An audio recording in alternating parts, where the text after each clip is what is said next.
আজকে আমরা থার্মোডাইনামিক্সের দ্বিতীয় অধ্যায়ের একটি গুরুত্বপূর্ণ প্রমাণ দেখব। প্রমাণটি হলো আপেক্ষিক তাপদ্বয়ের সম্পর্ক হতে প্রমাণ করো যে C P minus CB equal R by J অথবা C V equal R by J gamma minus one. তাহলে এখন আমরা প্রমাণটির সমাধান করি। তাহলে সমাধানে লিখব যে মনে করি একটি পাত্রের মধ্যে কোনো গ্যাস আবদ্ধ আছে এবং স্থির চাপে তাপ দেওয়া হচ্ছে। ধরে নিব এম ইকুয়াল গ্যাসের ভর, T1 ইকুয়াল প্রাথমিক তাপমাত্রা, T2 ইকুয়াল চূড়ান্ত তাপমাত্রা, V1 ইকুয়াল প্রাথমিক আয়তন, V2 ইকুয়াল চূড়ান্ত আয়তন, সিপি ইকুয়াল স্থির চাপে আপেক্ষিক তাপ। সিপিকে স্থির চাপে আপেক্ষিক তাপ বলা হয়।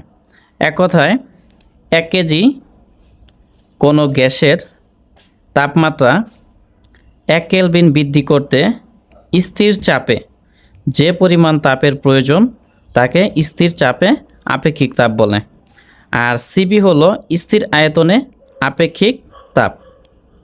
এক কথায় 1 কেজি ভরের কোনো গ্যাসের তাপমাত্রা 1 কেলভিন বৃদ্ধি করতে স্থির আয়তনে যে পরিমাণ তাপের প্রয়োজন তাকে স্থির আয়তনে আপেক্ষিক তাপ বলে। আর পি হলো স্থির চাপ। এখানে আমরা যে প্রমাণটা করছি চাপ মূলত স্থির রেখে করা হচ্ছে, মানে চাপকে নির্দিষ্ট রাখবো বা ধ্রুবক রাখবো। আর আর হলো গ্যাসের বৈশিষ্ট্যগত ধ্রুবক বা সার্বজনীন গ্যাসীয় ধ্রুবক। এখন আমরা জানি চাপকে স্থির রাখলে সরবরাহকৃত মোট তাপের পরিমাণ, এস মানে হিট বা তাপের পরিমাণ, এটার ফর্মুলা হলো এমসিপি T2 মাইনাস T1। এখন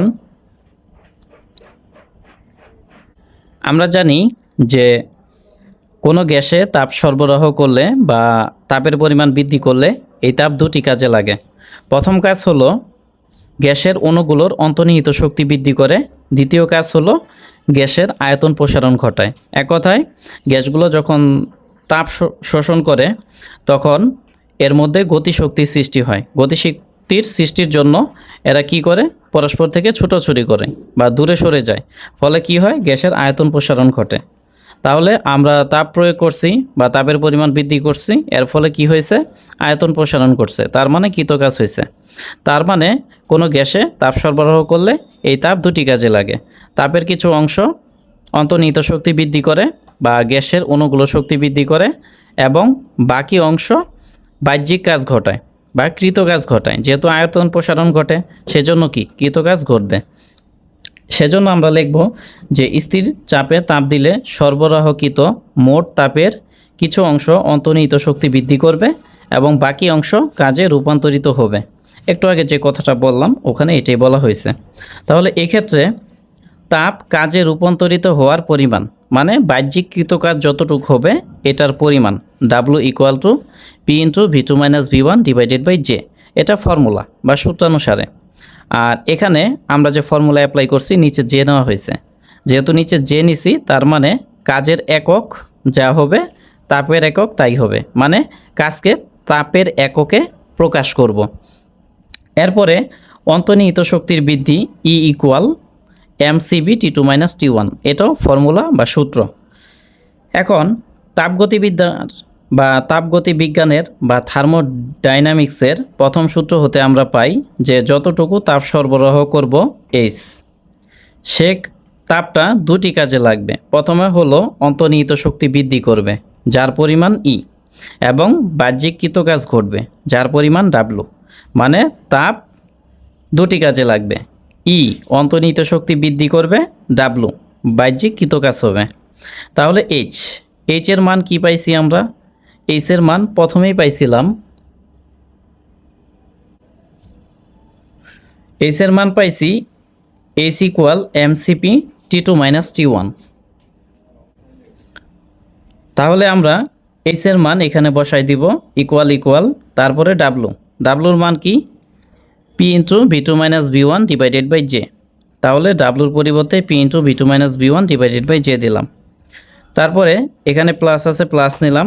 তারপরে ই এর মান কত, এমসিবি T2 মাইনাস T1। তাহলে ই এর পরিবর্তে এমসিবি T2 মাইনাস T1 নিলাম, যেটাকে 1 নাম্বার ইকুয়েশন দিলাম। এখন আমাদের মূল টার্গেট হলো CP minus CB equal R by J প্রমাণ করা। তো এটা প্রমাণ করার জন্য আমাদের গ্যাসের বৈশিষ্ট্যগত সমীকরণে সাহায্য নিতে হবে। কারণ কি? কারণ এখানে সমীকরণে কিছু পরিবর্তন ঘটাইতে হবে, হয়তো বা কোনো কিছুর মান প্রতিস্থাপন করতে হবে বা মান বসাইতে হবে, এমন কিছু। সেজন্য আমরা গ্যাসের বৈশিষ্ট্যগত সমীকরণের সাহায্য নিব।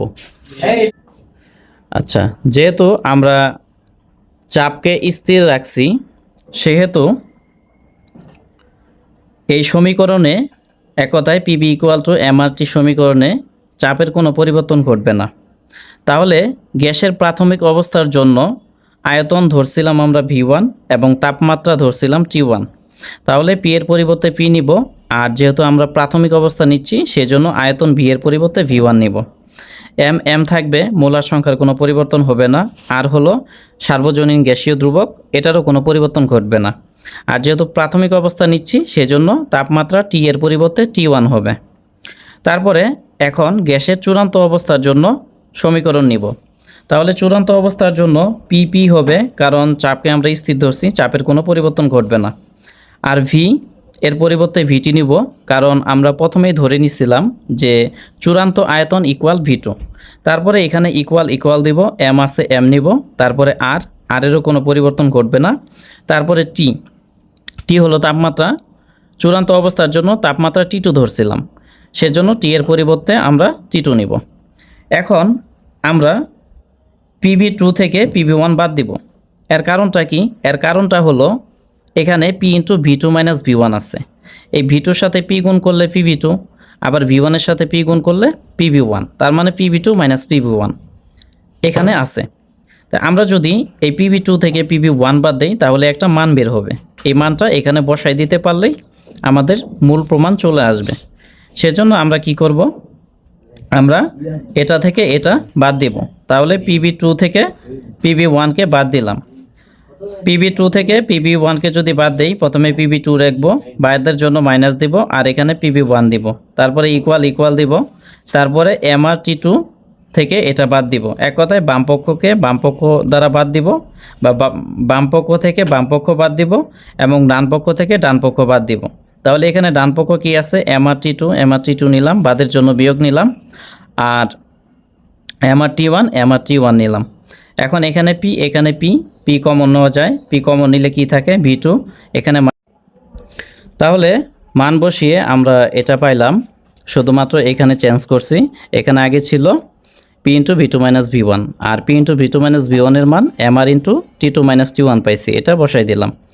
এখন এখানে এম রাখলাম, আর T2 মাইনাস T1কে সামনে নিলাম, সিপিটাকে পরে নিলাম, ইকুয়াল দিলাম। এখানে M into T2 minus T1, এখানেও M into T2 minus T1 common আছে বা মিল আছে, সেজন্য এটাকে কমন নিলাম। তাহলে M into T2 minus T1 common নিলে এখানে থাকবে কি? আর বাই জে নিলাম, প্লাস নিলাম। এখানে M into T2 minus T1 common নিলে থাকবে সিবি নিলাম।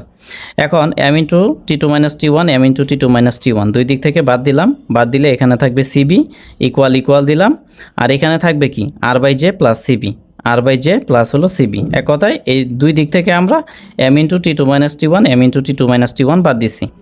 এখন এই সিপি নিলাম, আর সিবি এটার চিহ্ন প্লাস, এটাকে বাম দিকে আনলে মাইনাস হয়ে যাবে, আর আর বাই জে নিলাম। এখন প্রমাণ বা প্রশ্নে এটাও প্রমাণ করতে বলতে পারে, বা এতটুকুকে থাকতে পারে, বা প্রমাণে এতটুকু থাকতে পারে। ঠিক আছে, যদি CP minus CB equal to R by J থাকে তাহলে এখানেই প্রমাণিত। আর যদি V equal to R by J into gamma minus 1 থাকে তাহলে আরেকটু কাজ করতে হবে। তাহলে এখানে সিপি এর মানকে প্রতিস্থাপন করব। আমরা জানি CP by CB equal gamma, তাহলে সিপির মান যদি বের করি এই সিবি এবং গামা গুণ হয়ে যাবে, তার মানে CP equal CB into gamma. এখন এই সিপি এর মান সিবি ইন্টু গামা, সিপি এর মান সিবি ইন্টু গামা বসাই দিব, মাইনাস দিলাম, সিবি দিলাম, ইকুয়াল দিলাম, আর বাই জে নিলাম। এখন এখানে সিবি কমন নিলাম, তাহলে এখানে থাকবে গামা মাইনাস, এখানে সিবি কমন নিলে কিছু থাকে না, তার মানে 1 থাকবে, আর এখানে আর বাই জে নিলাম। এখন যেহেতু আমরা সিবির মান বের করব, সেজন্য কি করব? এই গামা -1কে এদিকে পাস করে দিব। তাহলে গামা -1 সিবির সাথে গুণ অবস্থায় আছে, এদিকে পাস করলে ভাগ হয়ে যাবে। সেজন্য গামা মাইনাস ওয়ানকে এদিকে পাস করে ভাগ করে দিলাম। তাহলে এটাই প্রমাণিত।